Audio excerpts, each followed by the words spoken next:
Continuação da leitura do livro Frankenstein, de Mary Shelley. Genebra, 12 de maio.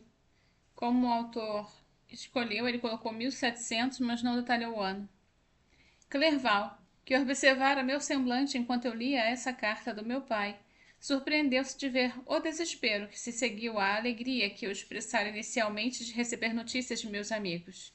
Joguei a carta na mesa e cobri o rosto com as mãos. Meu caro Frankenstein, exclamou Henry, quando reparou que eu chorava com amargura. Você está destinado a ser sempre infeliz? O que aconteceu, meu caro amigo? Gesticulei que pegasse a carta enquanto caminhava para lá e para cá com o quarto com uma agitação extrema. Lágrimas também jorraram dos olhos de Clerval quando leu o relato do meu infortúnio. Eu não posso lhe oferecer consolo, meu amigo, disse ele. Seu desastre é irreparável. O que pretende fazer? Ir imediatamente a Genebra. Venha comigo, Henry, para pedir os cavalos. Durante a nossa caminhada, Clerval se empenhou em melhorar o meu ânimo. Não fez com tópicos comuns de consolo, mas demonstrando a mais sincera simpatia. Pobre William, disse ele. Aquele menino querido agora está dormindo com sua mãe Angélica. São seus amigos que lamentam e choram, mas ele descansa.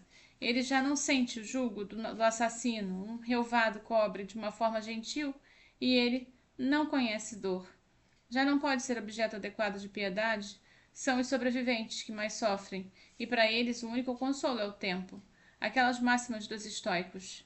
Os estoicos eram filósofos da antiguidade, seguidores da escola fundada entre 300 a.C.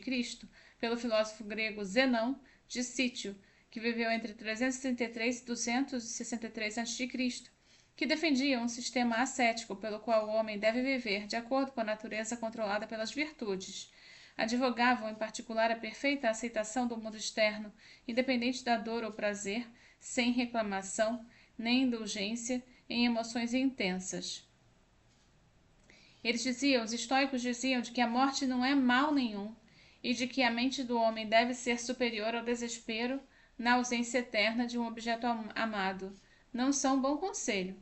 Até Catão chorou sobre o corpo morto do irmão. Marcos Pórcio Cato, mais conhecido como Catão, jovem que viveu de 95 a 46 a.C., foi um influente senador romano que, durante o período final da República, famoso orador e seguidor modelo do estoicismo.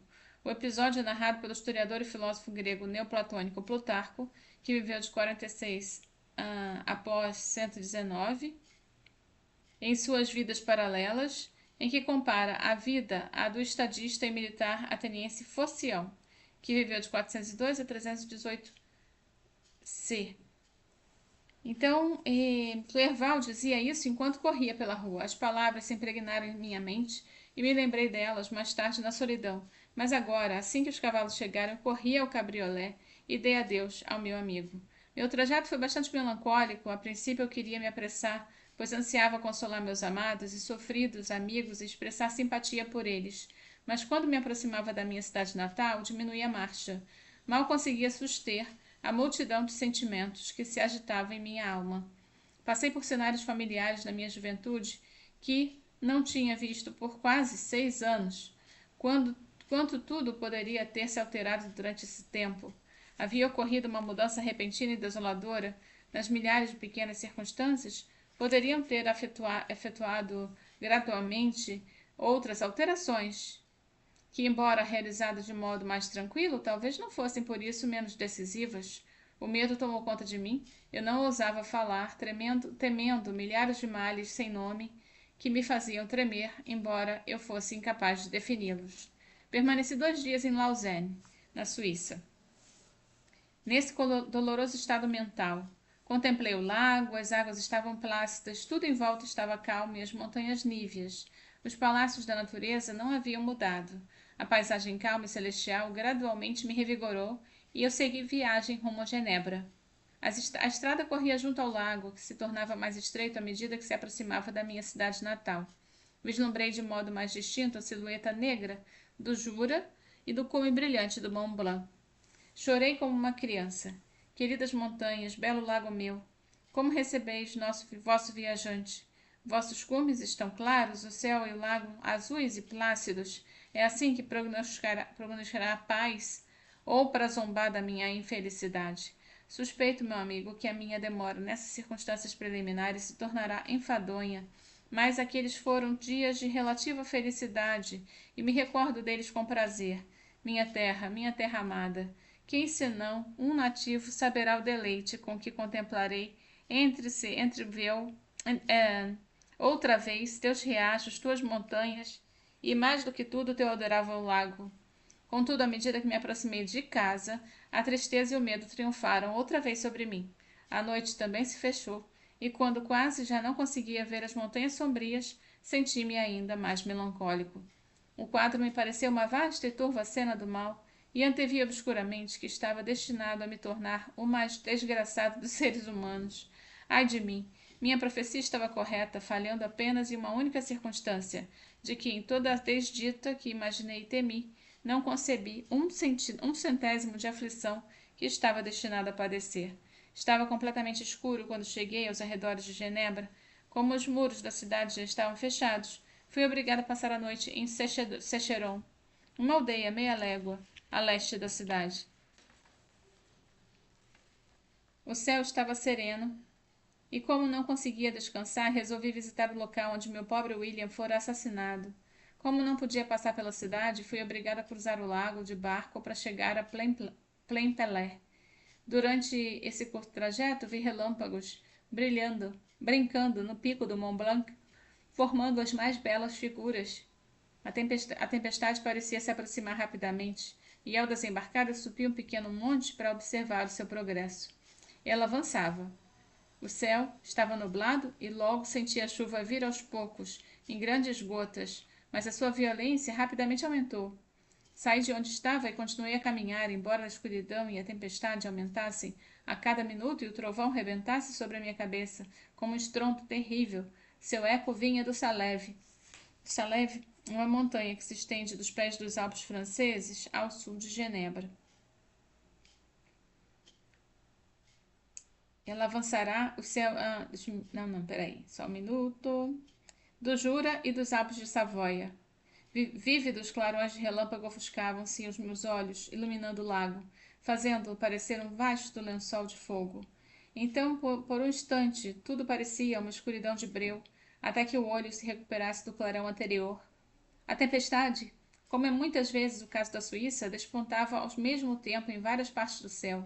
A tempestade mais violenta pairava exatamente ao norte da cidade, sobre aquela parte do lago que fica entre o promontório de Belrive e a aldeia de Copé. Outra iluminava o Jura com decibéis de clarões, e outra ainda escurecia e às vezes revelava o Molho, uma montanha pontiaguda ao leste do lago.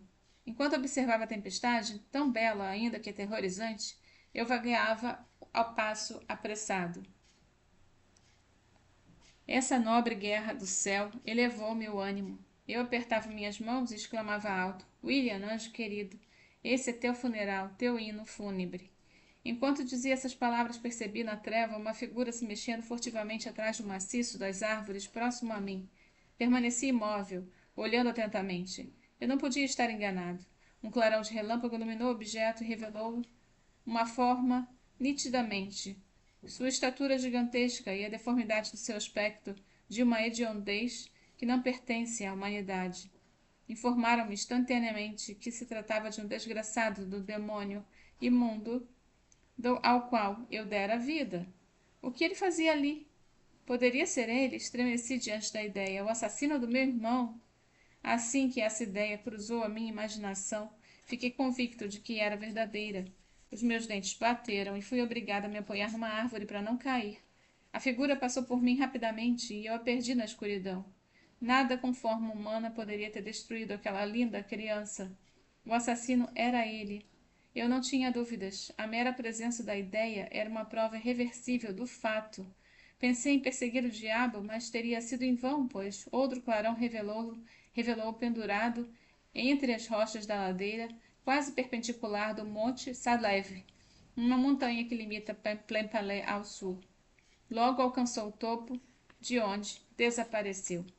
Permaneci imóvel. O trovão cessou, mas a chuva ainda continuou e o cenário foi envolto por uma escuridão impenetrável. Resolvi na minha mente os acontecimentos. Até agora procurava esquecer toda a sequência do meu progresso rumo à criação, a aparição da obra-prima das minhas próprias mãos, viva, à minha cabeceira, sua partida. Quase 2 anos haviam se passado, desde a primeira noite em que ele recebera a vida. Seria este seu primeiro crime? Ai de mim! Eu soltara no mundo um depravado maldito cujo deleite era a carnificina e a desgraça? Não havia matado meu irmão? Ninguém é capaz de conceber a angústia de que padeci no resto da noite, que passei molhado e com frio ao ar livre, mas eu não sentia a inconveniência do tempo. A minha imaginação estava ocupada com cenas de maldade e desespero. Refletia sobre o ser que eu lançara entre a humanidade, dotado de vontade e poder, para realizar propósitos horrendos, como o ato que havia acabado de cometer quase à luz do meu próprio vampiro. Um cadáver que é revivido, às vezes por ação demoníaca e atormenta os vivos. O vampiro que ele criou, meu próprio espírito solto num túmulo e forçado a destruir tudo que era mais precioso a mim. O dia raiou e eu dirigi meus passos à cidade. Os portões estavam abertos e eu corri para a casa do meu pai. Meu primeiro pensamento foi revelar que eu sabia sobre o assassino e provocar uma busca imediata. Mas eu me detive quando pensei na história de que teria que contar. A história desse monstro. Um ser que eu mesmo havia formado e dotado de vida me encontrava à meia-noite por entre os precipícios de uma montanha inacessível. Lembrei-me também da febre nervosa que se apossava de mim exatamente na época em que eu datava a minha criação, a qual daria um ar de delírio a uma história de resto absolutamente improvável. Eu bem sabia que se qualquer outro me comunicasse uma narrativa desse tipo, eu a veria como um desvario da insanidade. Além disso, a estranha natureza do animal frustraria qualquer busca, ainda que meus parentes me dessem crédito suficiente ao ponto de dar início a ela. Ademais, que utilidade teria a perseguição? Quem conseguiria capturar uma criatura capaz de escalar as escarpas suspensas do Monte Saleve como se fosse quase plano? Essas reflexões me decidiram e resolvi então permanecer em silêncio. Era por volta das 5 da manhã, quando eu entrei na casa do meu pai. Disse às crianças que para não perturbar a família e fui para a biblioteca esperar a hora em que costumavam se levantar. 6 anos haviam se passado, transcorridos como num sonho, salvo por um vestígio indelével, e eu estava no mesmo lugar onde abraçara meu pai pela última vez, antes de partir para Ingolstadt. Pai amado e respeitável, ainda me restava ele. Fitei o retrato da minha mãe, que ficava sobre a cornija da lareira. Era um tema histórico pintado com desejos de meu pai e representava Caroline Belfort em uma agonia de desespero, ajoelhada ao lado do caixão do pai morto.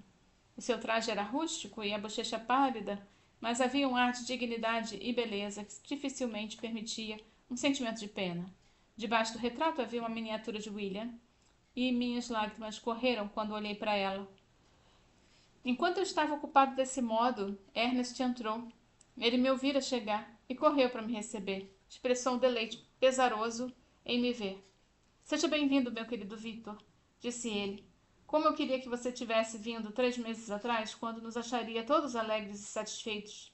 Mas agora estamos infelizes e receio lágrimas ao invés de sorrisos, que infelizmente o receberão. Nosso pai está tão sofrido. Esse fato pavoroso parece ter revivido na mente dele a dor pela morte da mamãe. A pobre Elizabeth também era inconsolável. Ao dizer essas palavras, Ernest começou a chorar. Não me receba assim, disse eu. Tente ficar calmo, para que eu não fique absolutamente desolado no momento em que entro na casa do meu pai depois de uma ausência tão longa. Mas diga-me mesmo, meu pai, está aguentando os infortúnios? E como está minha pobre Elizabeth? Ela realmente precisa de consolo. Acusa-se de ter causado a morte do meu irmão e que a deixa totalmente desolada.